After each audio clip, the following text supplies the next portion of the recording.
ॐ अज्ञानतिमिरान्धस्य ज्ञानञ्जनशलाकया चक्षुरुन्मिलितं येन तस्मै श्रीगुरुवे नमः। श्रीचैतन्यमनोभीष्टं स्थापितं येन भूतले स्वयं रूपः कदा मह्यं ददाति स्वपदान्तिकं। वन्देऽहं श्रीगुरौ श्रीयुतापदकमलं श्रीगुरून् वैष्णवांश्च श्रीरूपं साग्रजातं सहगण रघुनाथान्वितं तं सजीवं साद्वैतं सावधूतं परिजनसहितं कृष्णचैतन्यदेवं श्री राधा कृष्ण पादान् सहगण ललिता श्री विशाखान्वितांश्च। हे कृष्ण करुणा सिंधु दीनबंधु जगतपते गोपेश गोपिका कांत राधा कांत नमस्तुते। तप्त कांचन गौरांगी राधे वृंदावनेश्वरी विश्वभानुसुते देवी प्रणमामि हरिप्रिये। वाञ्छाकल्पतरुभ्यश्च कृपा सिन्धुभ्यैव च पतितानां पावनेभ्यो वैष्णवेभ्यो नमो नमः। जय श्री कृष्ण चैतन्य प्रभु नित्यानंद श्री अद्वैत गदाधर शिवासादि गौर भक्तवृंद। हरे कृष्णा कृष्ण कृष्णा हरे हरे, हरे राम राम राम हरे हरे। नमो विष्णुपादाय कृष्णप्रेष्ठाय भूतले श्रीमते भक्ति वेदांत स्वामिन्निति नामिने। नमस्ते सारस्वते देवे गौरवाणी प्रचारिणे निर्विशेष शून्यवादी पाश्चात्य देश तारिणे।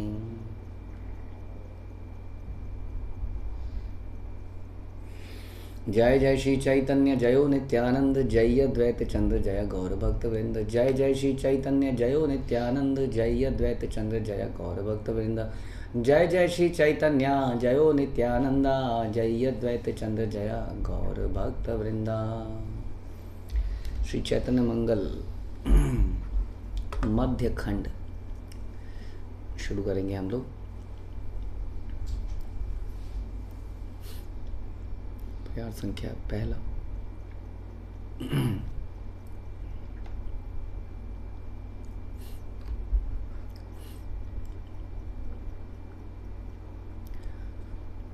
ब्रजेंद्र नंदन जयी सची सुत हैल से बलराम हैल निताई। दीनहीन यत छिल हरि नाम उद्धारिल तार साक्ष जगाई मधाई। दीनों को हीनों को का उद्धार करने वाले भगवान चैतन्य महाप्रभु और नित्यानंद प्रभु की जय हो।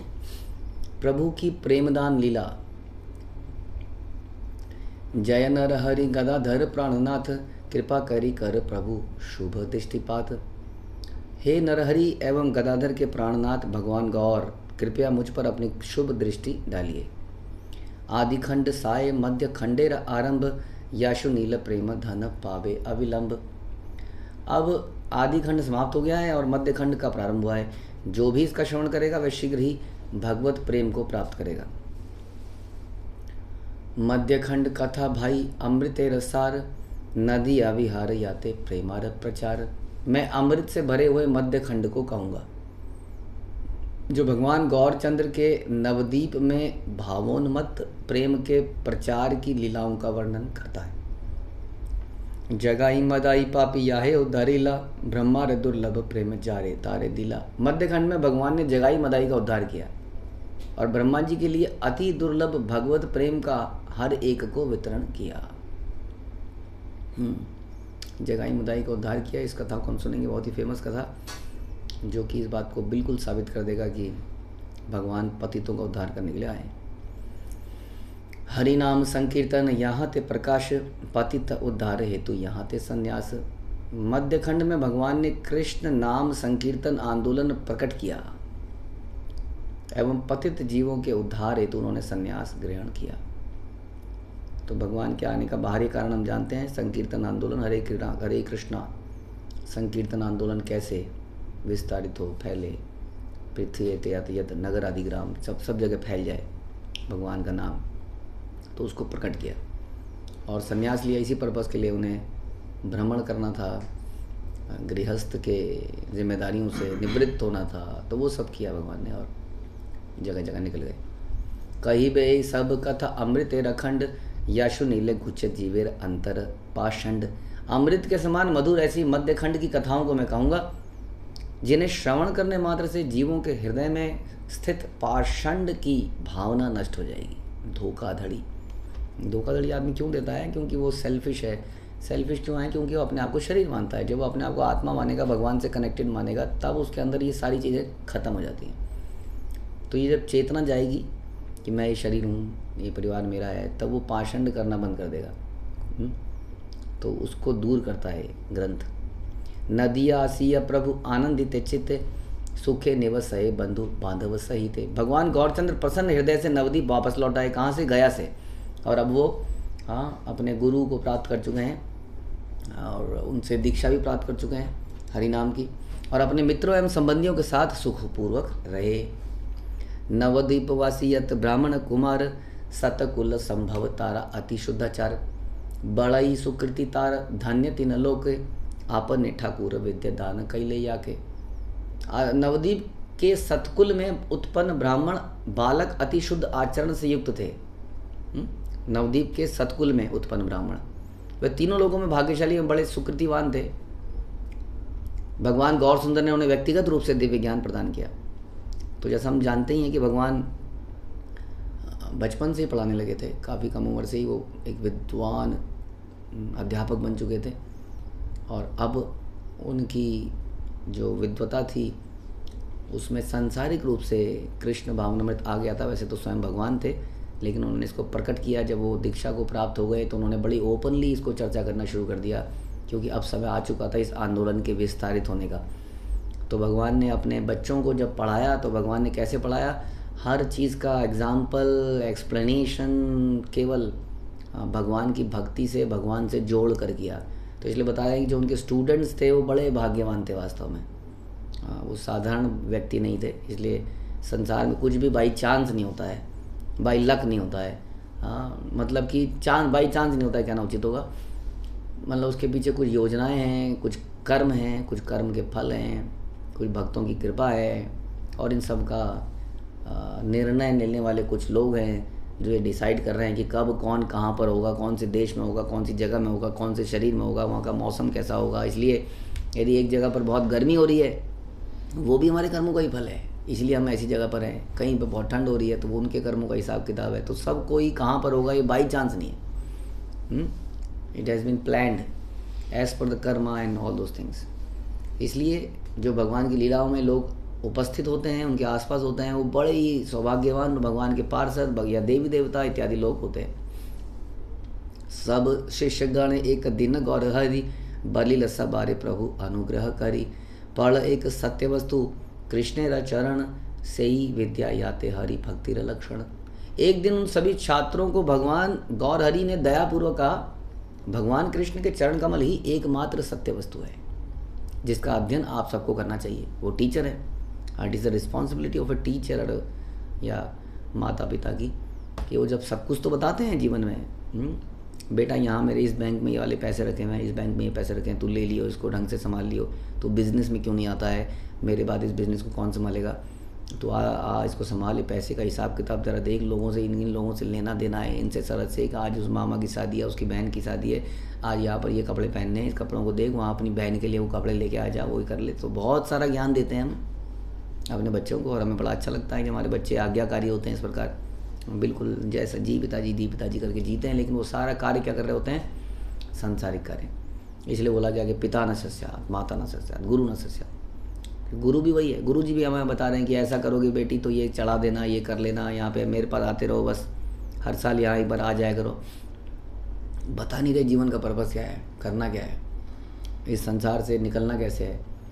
तो वो गुरु नहीं है वास्तव में, वो चोर है, वो डकैत है, जो और हमें भ्रमित कर रहा है। और हमें लग रहा है कि हम आध्यात्मिकता के रास्ते पे चल रहे हैं। ये इसलिए डकैत कहा जा रहा है उनको, क्योंकि एक तो होता है आध्यात्मिक, एक तो होता है भौतिक कंसल्टेंट, लॉयर है, मैनेजमेंट कंसल्टेंट है, बिजनेस कंसल्टेंट है, डॉक्टर है।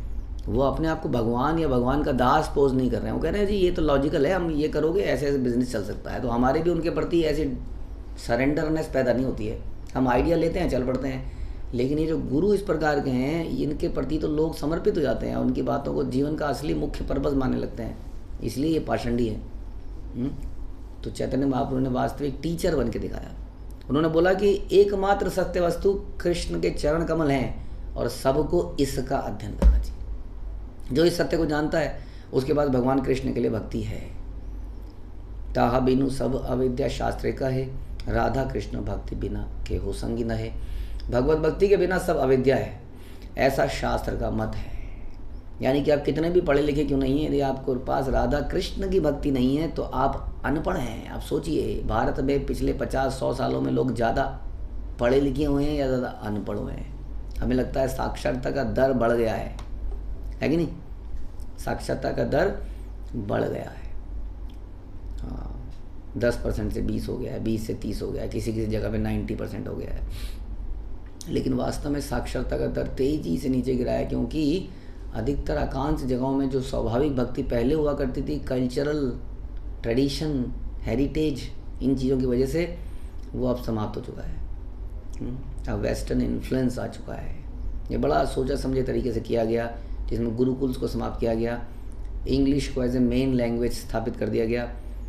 लेकिन शिला प्रभुपाद जैसे कुशल सेनापति ने उसी इंग्लिश को यूज़ करके, मतलब तुमने इसी इंग्लिश से भारत की संस्कृति को हटाया है, मैं इसी इंग्लिश को यूज़ करके इसको पूरे देश में, पूरे संसार में स्थापित कर दूंगा। अब बताओ, तुमने तो भारत से हटा दिया, मैं पूरे संसार में स्थापित कर दूंगा इसी लैंग्वेज को यूज़ करके। तो ऐसे भगवान के भक्त होते हैं। लेकिन इस विद्या के बिना, जो भी विद्या हमारे पास है, चैतन्य मंगल में यहाँ बताया जा रहा है, वो सब अविद्या है, ऐसा शास्त्र का मत है। और राधा कृष्ण की भक्ति के अलावा कोई भी संगी नहीं है। विद्या कुल धन मदे कृष्ण नाही पाए, भक्ति ते से अनायासे पाई स ये दुराए। अपनी उच्च शिक्षा, धन, उच्च कुल में जन्म के गर्भ से मदोन्मत्त व्यक्ति परम भगवान श्री कृष्ण को प्राप्त नहीं कर सकते।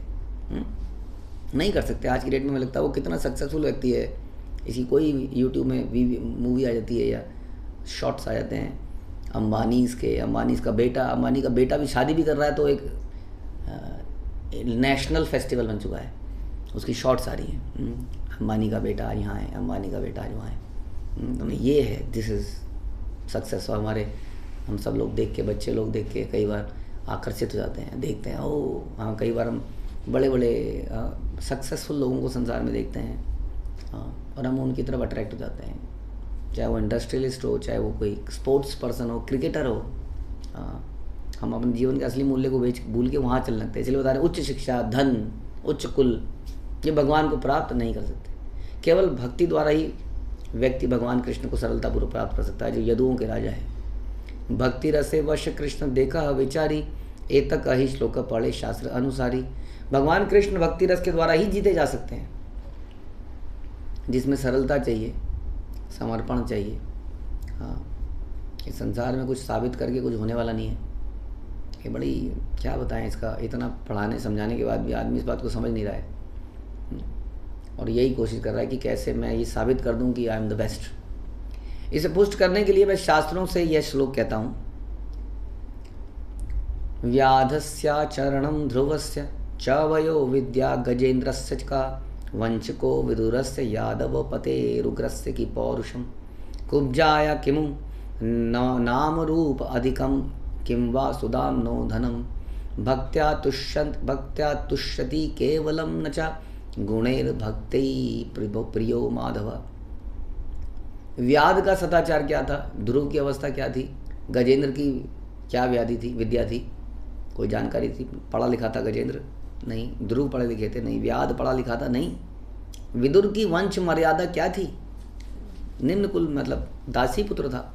यदुपति उग्रसेन का पौरुष क्या था? किसको जीता था? इतना बड़ा राजा क्यों मान लिया गया उग्रसेन को? हाँ, वो तो अपने बेटे के द्वारा ही कब्जा करके उसको बांध दिया गया था। कुब्जा का क्या रूप था? कैसे उसने भगवान को अट्रैक्ट कर लिया? सुदामा कितना धनी था जो उसने भगवान को अट्रैक्ट कर लिया? इन सब के पास ये कुछ भी नहीं था। देखिए, व्याध एक तरह से दैट शिकारी, सदाचार, लोगों को मार रहा है। ध्रुव बच्चा, बालक, और विद्या तो है ही नहीं, पढ़ा लिखा तो है ही नहीं, अनपढ़ है, और ऊपर से अहंकार, गुस्सा बहुत ज़्यादा। गजेंद्र हाथी है और अपनी हथनियों के साथ आनंद ले रहा है। विदुर वही तो। ये इन सब की क्या क्वालिफिकेशन थी, ये चर्चा हो रही है। तो ऐसी कोई क्वालिफिकेशन नहीं थी, फिर भी उन्हें कृष्ण की भक्ति प्राप्त हुई। अतएव माधव भक्ति से संतुष्ट होते हैं, गुणों से संतुष्ट नहीं होते हैं, कारण माधव भक्ति प्रिय है। तो मतलब कि हमें भक्ति करना है। अगर उसके अलावा हमारे पास सारे सद्गुण हैं, कई लोग ऐसे थे हमारे पास, ऐसे हमारे पास भी कई लोग ऐसा है, अरे हमें ज़रूरत नहीं है जी, हमारे बच्चे बिल्कुल बढ़िया हैं, बहुत शरीफ, बिल्कुल सतोगुणी हैं, लगते भी थे। तो बच्चों को मिलने जुलने नहीं देते थे भक्तों के साथ ज़्यादा। उन्हें लगता था कि भक्तों के साथ जाएंगे तो जैसा लोगों को लगता है, भक्तों इस्कॉन में आने के बाद भी भक्तों को ऐसा लगता है कि हमारे बच्चे किसी तरह से हमारे ही बने रहें। तो उन्होंने अब मिलने जुलने नहीं दिया भक्तों से, कि सब कुछ सब सर्वगुण संपन्न है, शांत हैं, सुनते हैं, सदाचारी हैं। लेकिन शास्त्र बताते हैं कि सारे गुण वेस्ट हैं यदि वो कृष्ण भक्त नहीं है। तो भक्ति भक्तों के साथ होती है। लॉन्ग टर्म में समझ में आता है इस बात का, अभी नहीं आता है। उस सद्गुणी भी कैसे अपनी पत्नी का सद्गुणी दास बन जाता है एक दिन, या किसी और का दास बन जाता है और फिर सब कुछ अधर्म करने लगता है। हाँ, जैसे कि हम सुनते हैं अजामिल भी बहुत सदाचारी व्यक्ति था, आप जानते हैं, शास्त्र को पढ़ेंगे तो अपने पिताजी की बात मानता था, सारी बातें मानता था। पिताजी ने बोला बेटा जंगल से लकड़ी लाओ, शायद हम नहीं लाएंगे आज के डेट में, लोग जंगल से लकड़ी लाने गया यज्ञ के लिए। उसके बाद उसका दिमाग फिरा, क्योंकि भक्ति नहीं कर रहा था, भक्तों का संग नहीं था, फिरा फिरा फिरा फिरा, माता पिता समाप्त, पत्नी समाप्त, जीवन से सबको हटा दिया उसने। तो इसलिए बता रहे हैं कि इन गुणों का कोई लाभ नहीं है, जो भी हमारे पास गुण है, यदि कृष्ण भक्ति नहीं है तो। और कृष्ण भक्ति है और बाकी अवगुण भी, जैसे हम बोलते हैं प्रभु जी भक्तों में ये अवगुण क्यों है, प्रभु जी भक्त ऐसा क्यों कर रहे हैं, प्रभु जी भक्त ऐसा क्यों कर रहे हैं, ऐसा नहीं होना चाहिए ना, ऐसा नहीं होना चाहिए ना। Okay, but still they are devotees. ये शास्त्र का मत है, हमारा मत कुछ और हो सकता है। हमें लगता है बाहर के लोग ज़्यादा अच्छे हैं, देखिए शांत हैं, धीर हैं, लेकिन उनके पास कृष्ण भक्ति नहीं है। यही सब बता रहे हैं। अतएव माधव भक्ति से संतुष्ट होते हैं, गुणों से संतुष्ट नहीं होते। इस बात को बार बार समझ लीजिए। वो गुण तभी लाभकर हैं जब वो भक्तिमय है। हाँ, वो सदाचार, वो सहिष्णुता तब काम आएगी यदि वो भक्ति कर रहा है, तो नहीं तो वो लाभ नहीं करेगी उसको जीवन में। वो सतोगुण उसको गोल्डन चेन से बांध देगा और बना रहेगा ये सोच के कि मेरा जीवन बहुत अच्छा है, हम शांत स्वभाव के हैं, अभी बड़ी स्थायी, सब कुछ सही है, बढ़िया है। तो भगवान ऐसे गुणों से संतुष्ट नहीं होते, बता रहे। चगुणेर भक्ति प्रियो माधव, भक्ति अधिक प्रिय है, इसलिए भक्ति करना ज़्यादा जरूरी है। चाहे फिर कोई गुण हो कि ना हो, ये बड़ा अजीब सा लगता है सुन के, लेकिन भक्ति लॉजिकल समझने का विषय नहीं है, समझ लीजिए। एक माता पिता के पास भी ना एक बच्चा है जो माता पिता की बात मान लेता है, इस तरह से सोचिए, और बाकी उसके अंदर गुण नहीं है, और एक बहुत ही इंटेलिजेंट है, पढ़ा लिखा व्यक्ति है, सब कुछ सही है, लेकिन माता पिता के बाद, तो माता पिता नेचुरली जो ज़्यादा मानता है उसकी बात उससे अट्रैक्ट होंगे। भगवान भी व्यक्ति हैं, परम पुरुष हैं। हाँ, तो अगर हम उनकी बात मानते हैं, उनको शरणागत करते हैं, उनकी भक्ति करते हैं, तो और कोई गुण नहीं है तो भगवान सब दे देंगे जो हमारे जीवन में है, वट एवर इज़ नीडेड। अब इसको आप कह लीजिए ये तो न्याय नहीं है। अब न्याय के चक्कर में यहीं पर पड़े रहिए संसार में जन्म जन्मांतर तक, और अदालतों में लड़ते रहिए। हाँ, जैसे हमारी आदत हो चुकी है कि अब तो फैसला कोर्ट में होगा। हाँ, वहाँ लड़ रहे हैं, 50 साल हो गए, मर गए, अब हमारे बच्चे उस केसों को झेल रहे हैं, लेकिन फैसला ज़रूरी है। सेटलमेंट नहीं करेंगे हम, लड़ेंगे हम, उसी तरह से हम लड़ते ही रह जाते हैं ज्ञान, मतलब वो न्याय प्राप्त करने के लिए। इसलिए समझना पड़ेगा कि भगवान की भक्ति इस प्रकार की है, इसमें ज़्यादा लॉजिक नहीं लगा सकते आप, क्योंकि भगवान अगर लॉजिक लगाने लग जाएंगे तो फिर ऐसे लॉजिकल व्यक्ति के साथ बैठेंगे तभी वो आपको लॉजिकली भी समझाएगा। हाँ, कि कैसे ये कितना इलॉजिकल है कि आप लॉजिक लगाओ, क्योंकि लॉजिक से आपकी सांस नहीं चल रही है, लॉजिक से आपका हृदय नहीं धड़क रहा है, लॉजिक से अन्न पैदा नहीं हो रहा है मिट्टी के अंदर। हाँ, वट अबाउट दीज लॉजिक्स। तो कोई सुपर लॉजिशियन है जिसने लॉजिकली इन चीज़ों को हमें प्रोवाइड किया है, but because of our ill logic हम लॉजिक लगाते हैं। हाँ, इसलिए लॉजिकली हमें कभी भक्ति प्राप्त नहीं होगी। ये समझने का, लॉजिकली भी समझना है तो फिर ऐसे समझना पड़ेगा, बट इतना समझ में नहीं आ रहा अगर प्रभु जी क्या कह दिया आपने ये, तो बड़ा सिंपली इस लॉजिक को साइड में रख दीजिए और सारे गुणों को, सारे लॉजिक को अपने जीवन से निकाल दीजिए, सारे तर्क वितर्क अपने जीवन से हटा दीजिए, अपनी विद्या, अपने ऊंचे कुल, अपने सोफिस्टिकेशन को हटा दीजिए और भगवान के प्रति समर्पण कीजिए, भक्तों के अंदर गुण देखिए और उनके साथ सेवा कीजिए। इससे भगवान संतुष्ट होते हैं, ऐसा इसमें बताया गया। नॉट टोल्ड बाय मी, चैतन्य मंगल। यही मते शिष्य गण बुझाए ठाकुर, प्रकाश निज प्रेम आनंद प्रचुर। इस प्रकार से अपने शिष्यों को समझाकर भगवान गौर हरि ने दिव्य भगवत प्रेम के भावों को प्रकट किया जो वे स्वयं अनुभव करते थे। एक दिन निज गृह आछे न सोइया, कृष्ण प्रेमानंदे कांदे विवल हैया। तो इस प्रकार से अपने शिष्यों को, स्टूडेंट्स को ये परम ज्ञान भगवान देने लगे। और एक दिन भगवान गौरहरि अपने घर में शयन कर रहे थे, तब अचानक कृष्ण प्रेम में विवल होकर क्रंदन करने लगे। राधा भावे व्याकुल हैया प्रभु डाके, माथु रवि रहे हाथ मारे निज बुके। राधा द्वारा अनुभव प्रेम से विभल होकर भगवान उच्च स्वर से चिल्लाने लगे, और कृष्ण जो अब मथुरा गए हैं उनके प्रति अति विरह वेदना का अनुभव करते हुए वह अपने वक्ष स्थल पर हाथ से प्रहार करने लगे। हाँ, भगवान ये कौन सा सीन बता रहे हैं कि भगवान मथुरा चले गए हैं और गोपियों का पीछे वृंदावन में क्या हाल है, रोज छाती पटक रही है, हाय कृष्ण कहाँ गए। इस प्रकार आरे रे अक्रूर मोर कृष्ण लैया गेली, इहा बलि खांदे प्रभु खरिया विकुली। अरे अक्रूर, तुम ही तो थे जो मेरे कृष्ण को मुझसे दूर ले गए। इस प्रकार कहते हुए, क्रंदन करते हुए भगवान भावनमत प्रेम के भावों से विवल हो गए। भगवान अपने ही विरह में विवल हो गए, क्योंकि वो भगवान है। वो इस रस का अनुभव करना चाहते थे कि राधा रानी को ये विरह कैसा लगता है, किस प्रकार भगवान से प्रेम करती है। तो उसको वो भगवान अपने ही स्वयं भगवान ही थे और अपने ही विरह को महसूस कर रहे हैं और अपने ही विरह में रो रहे हैं। कुब्जा कुस कुत सित मति कृष्ण लीला मोर, छठ रति लंपट युवती मन चोर। दुष्ट हृदय वाली कुब्जा मेरे कृष्ण को ले गई। अब खबरें तो पहुंच ही रही थी ना गोपियों के पास कि भगवान मथुरा पहुंच गए हैं। वहाँ पर एक स्त्री थी, वो कुब्जा थी, कुबड़ी थी। उस कुबड़ी ने भगवान को लेप लगाया, और जब लेप लगाया सुगंधित ऑइंटमेंट्स का या चंदन का, तो भगवान ने उसकी ठोड़ी को पकड़ के उसको ऐसे किया तो वो खड़ी हो गई और वो बहुत ही सुंदर स्त्री बन गई। अच्छा, ये स्त्री ने मेरे कृष्ण को ठग लिया, मोह लिया, ले गई। अरे वे कृष्ण सदैव एक लंपट रहा है, उसका तो काम ही यही था। उसने देखा होगा इस सुंदर स्त्री को, चला गया होगा उसके पीछे। धोखेबाज नवयुवतियों कन्याओं के हृदयों के चोर हैं। लेकिन इन कथनों में प्रेम है, क्यों? क्योंकि फिर भी वो कृष्ण के बिना नहीं रह सकती। इहा बलि कांदे प्रभु गरजे हुंकार, पुल के अकुल अंग भाव चमत्कार। इस प्रकार कहते हुए प्रभु गौरहरि क्रंदन करने लगे और जोर से दहाड़ने लगे। उनके शरीर के रोम खड़े हो गए। उनके द्वारा भावोन्मत्त प्रेम का प्रदर्शन आश्चर्यजनक था। विस्मित हैया सची विश्वम्भरे पूछे, कीला गिया कांद बाप दुख तोरे किसे। आश्चर्यचकित होकर सची माता ने विश्वम्भर से पूछा, मेरे प्रिय पुत्र, तुम क्यों क्रंदन कर रहे हो, क्यों दुखी हो? सची माता को समझ नहीं आया ये सब क्या हो रहा है, क्यों विश्वम्भर रो रहा है, क्यों क्रंदन कर रहा है। क्योंकि भगवान ने अब विशेषतः दीक्षा के बाद, गया से आने के बाद इन भावों को प्रकट करना शुरू किया था। तो सची माता को सरप्राइज हो गया। माया रे वचन सुनी नादिला उत्तर, रोदन करे प्रभु आनंद विभोर। माता के वचनों को सुनकर उन्होंने कोई उत्तर ही नहीं दिया और दिव्य आनंद में निमग्न होकर क्रंदन करने लगे। यानी कि एक्सटर्नल कॉन्शियसनेस में नहीं आए।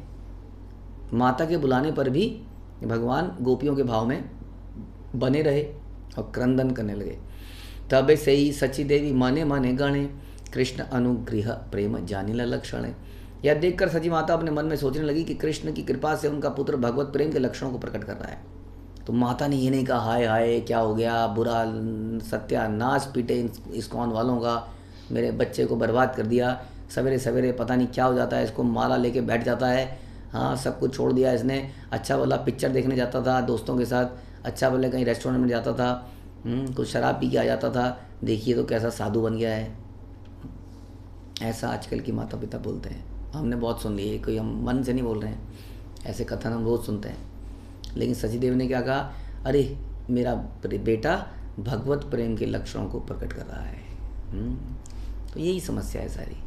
ये जनरेशन की प्रॉब्लम नहीं है, ये बच्चों की प्रॉब्लम नहीं है, ये मुख्यतः माता पिता की प्रॉब्लम है।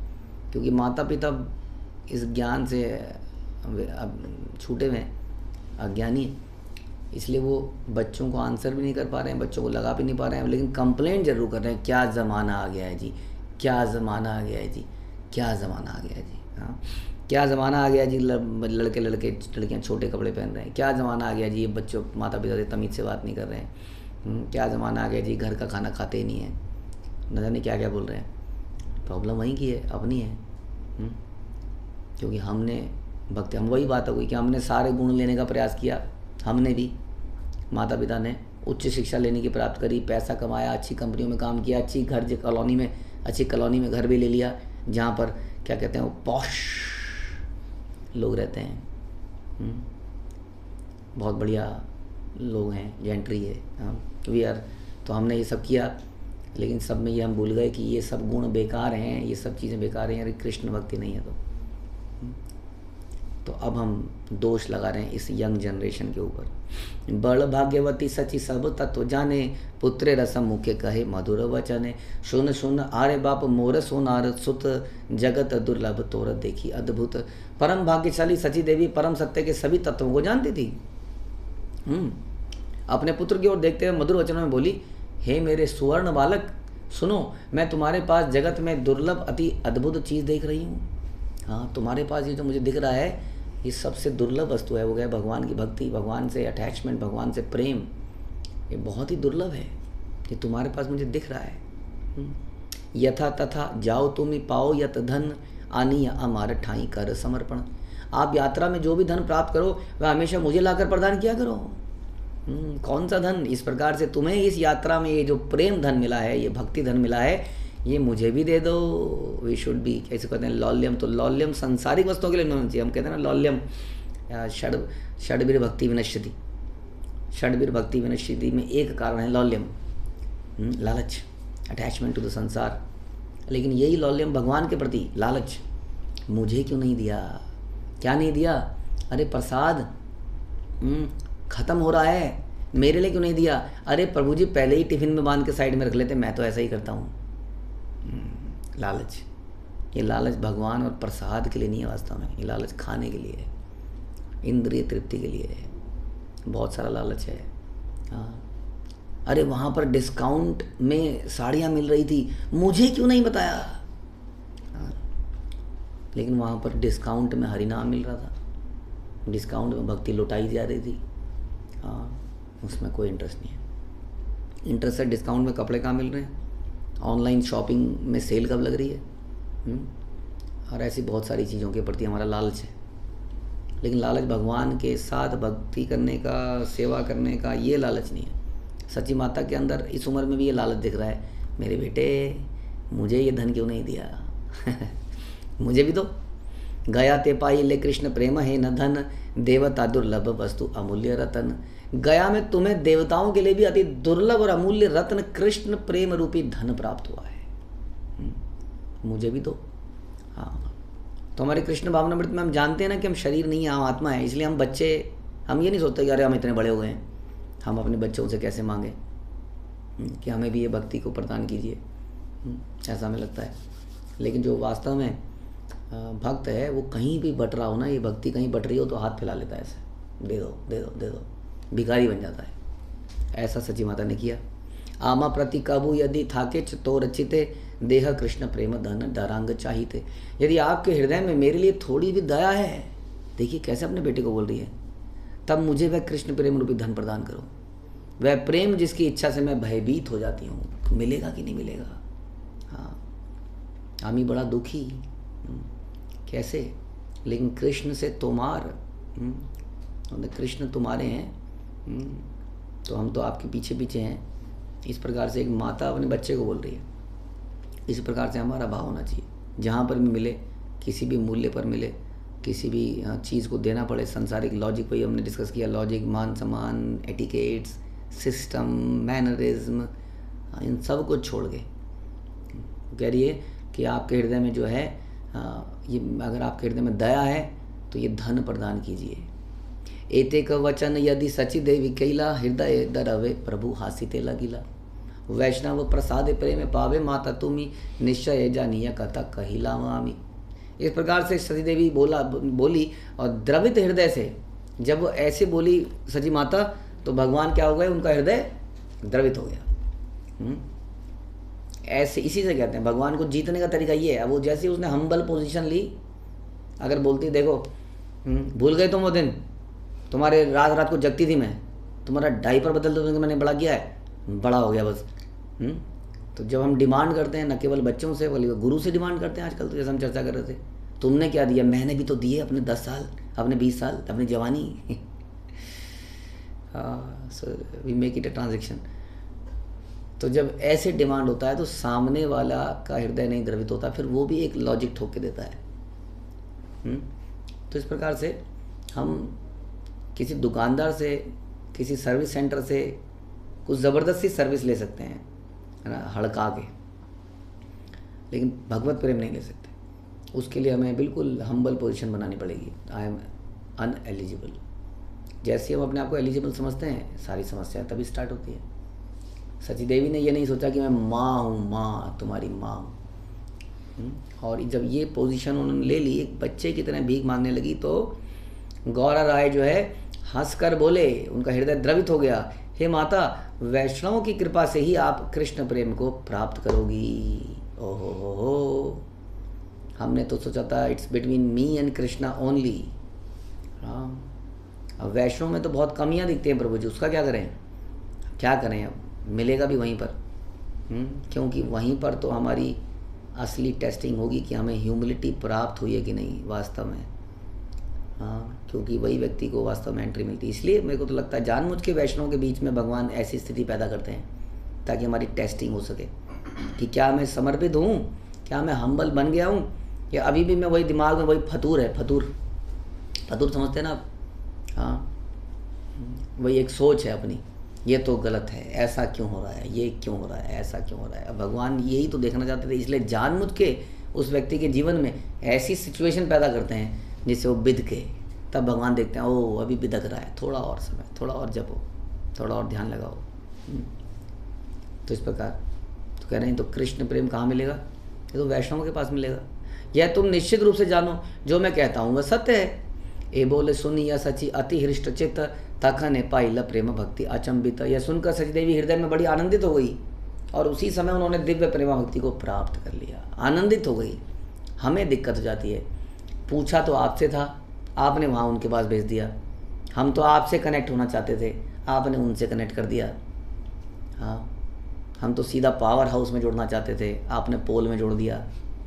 हाँ, दिल, हाँ, बड़ा समथिंग बिग, बड़ा बिजनेस, एवरीथिंग बड़ा। तो हम यही चाहते हैं, बड़े गुरुदेव, जो बड़े संसार में फेमस है वो वाले गुरुदेव, बड़ा समथिंग। तो इस प्रकार तो सची देवी लेकिन जब ये सुना तो बड़ी आनंदित हो गई। वैष्णव के पास, okay, this is very practical for me, I can easily do it.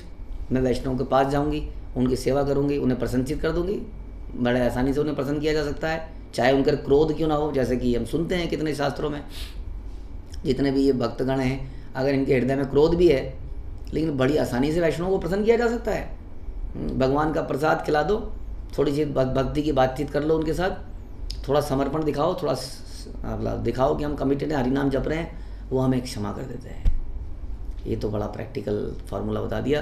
ये सुन के सची देवी बड़ी खुश हो गई और जैसे ही वो इस बात से आनंदित हुई, भगवान ने तभी दे दिया। देखिए भगवान कैसे आतुर हैं देने के लिए। अच्छा, ये सोच रहा है सही रास्ते पे, दे दो इसको। ऐसे बैठे हैं भगवान देने के लिए। हाँ, इसलिए हमारे करने से, लोग करने से नहीं होगा, ये सोचने से होगा, भाव से होगा, उसके बाद करने से होगा।